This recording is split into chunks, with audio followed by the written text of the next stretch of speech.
টানা বৃষ্টির কারণে চট্টগ্রাম বন্দর থেকে পণ্য খালাস কম হয়েছে।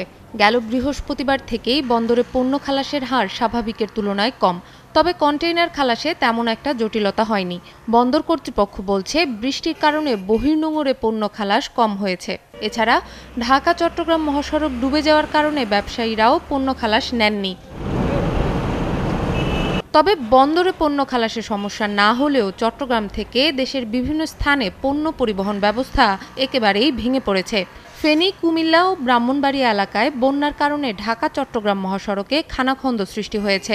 ডুবে গেছে ঢাকা চট্টগ্রাম মহাসড়ক। ফলে পণ্য নিয়ে সড়কে আটকা পড়ে আছে পণ্যবাহী অনেক যানবাহন। এদিকে চট্টগ্রাম থেকে রেল যোগাযোগ বন্ধ থাকায় চট্টগ্রাম বন্দর থেকে রেলপথেও পণ্য পরিবহন বন্ধ হয়ে গেছে।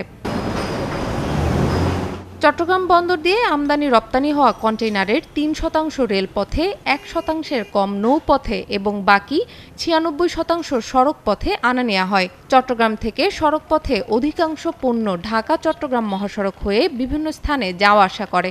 মহাসড়কে বন্যার পানি উঠে যাওয়ায় বৃহস্পতিবার সকাল থেকে এই পণ্য আনা নেওয়া থেমে আছে।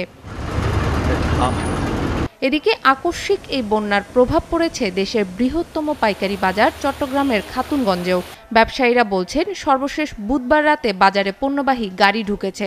এরপর কিছু গাড়ি প্রবেশ করলেও মহাসড়ক ডুবে যাওয়ার পর বাজারে পণ্যবাহী ট্রাক আর আসেনি। পণ্য পরিবহন কমে যাওয়ায় বাজারে পণ্যের সংকট হওয়ার আশঙ্কা করছেন তারা।